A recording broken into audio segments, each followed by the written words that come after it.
నమస్కారం న్యూస్ తెలంగాణ జాగృతి వ్యవస్థాపక అధ్యక్షురాలు ఎమ్మెల్సీ కల్వకుంట్ల కవిత శనివారం ఖమ్మం పర్యటనలో భాగంగా బిజీగా గడిపారు. తొలుత ఆమె జిల్లా జైలులో ఉన్న భద్రాద్రి కొత్తగూడెం జిల్లా టేకులపల్లి సొసైటీ అధ్యక్షుడు లక్కినేని సురేందర్, ఎస్టీ సెల్ మండల అధ్యక్షుడు ముఖ్య రాజులను, రాజ్యసభ సభ్యుడు వద్దిరాజు రవిచంద్ర, బీఆర్ఎస్ పార్టీ ఖమ్మం జిల్లా అధ్యక్షుడు ఇతర పార్టీ నాయకులతో కలిసి ములాఖత్ ద్వారా పరామర్శించారు. ఈ సందర్భంగా వారికి ఎమ్మెల్సీ కవిత భరోసా కల్పించారు. అంతకుముందు ఎమ్మెల్సీ కవితకు జాగృతి సంస్థ బాధ్యులు ఖమ్మం రూరల్ మండలం బీఆర్ఎస్ పార్టీ నాయకులు పుష్పగుచ్చాలు అందించి ఘన స్వాగతం పలికారు. ఖమ్మం జిల్లా జైలు వద్ద కవిత మీడియాతో మాట్లాడారు. ఈ సందర్భంగా కవిత కాంగ్రెస్ ప్రభుత్వంపై తీవ్రస్థాయిలో ఫైర్ అయ్యారు. రేవంత్ సర్కార్ వైఫల్యాలను ప్రశ్నిస్తే తప్పుడు కేసులు పెట్టి వేధిస్తున్నారని మండిపడ్డారు. తమ కార్యకర్తలు, నాయకులపై కేసులు పెట్టి కేసీఆర్ ను కట్టడి చేయాలని చూస్తున్నారని, ఎవరిపై ఎన్ని కేసులు పెట్టినా వెనక్కి తగ్గేదే లేదని తేల్చి చెప్పారు.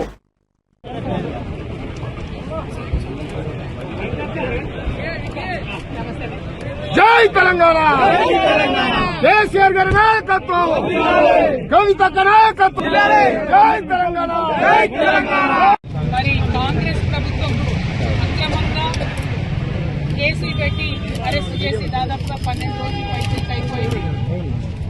ఏ కారణం లేకుండా కేవలం ప్రజాక్షేత్రంలో ప్రభుత్వం యొక్క పనితీరును ఎండగడుతున్నటువంటి నాయకులను టార్గెట్ చేస్తూ, ప్రజాక్షేత్రంలో ప్రభుత్వం యొక్క వైఫల్యాలకు సంబంధించి ప్రశ్నిస్తున్నటువంటి నాయకులను టార్గెట్ చేస్తూ, ఎస్సీ ఎస్టీ అట్రాసిటీ చట్టాన్ని ప్రభుత్వమే దుర్వినియోగం చేస్తూ, లేనిపోని కేసులు బనాయిస్తూ కేసీఆర్ గారి సైనికులందరినీ కట్టడి చేసేటటువంటి ప్రయత్నం ఈ కాంగ్రెస్ ప్రభుత్వం చేస్తా ఉన్నది. కేసీఆర్ ని కట్టడి చేయడం, కేసీఆర్ సైన్యాన్ని కట్టడి చేయడం ఎవరి వల్ల కూడా కాని పని అన్న విషయం ఇప్పుడు కాంగ్రెస్ ప్రభుత్వం తెలుసుకోవాల్సినటువంటి అవసరం ఉన్నది. మీరు ఒక్కరిని, ఇద్దరిని, ముగ్గురిని జైళ్లలో పెట్టొచ్చు, కానీ మీ వైఫల్యాల్ని ప్రశ్నించకుండా మాత్రం మమ్మల్ని ఆపలేదు. ఎందుకంటే ఇవాళ మీ ఫెయిల్యూర్స్, మీ ప్రభుత్వ ఫెయిల్యూర్స్ అన్నది ప్రజలందరి మనసుల్లో కూడా వెళ్ళిపోయినాయి.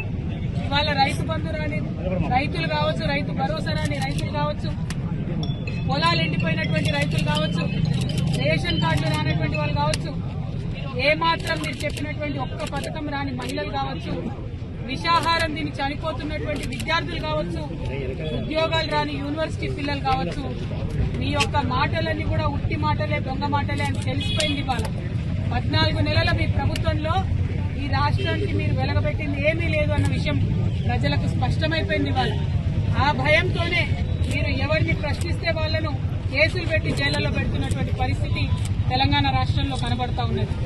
ఏం తప్పు చేశారు సురేందర్ గారు? గ్రామ సభల్లో మీ వైఫల్యాల్ని ప్రశ్నించినారు. ఖచ్చితంగా ప్రశ్నిస్తాం. ప్రజలకు రావాల్సినటువంటి పథకాలు రావాల్సిందే.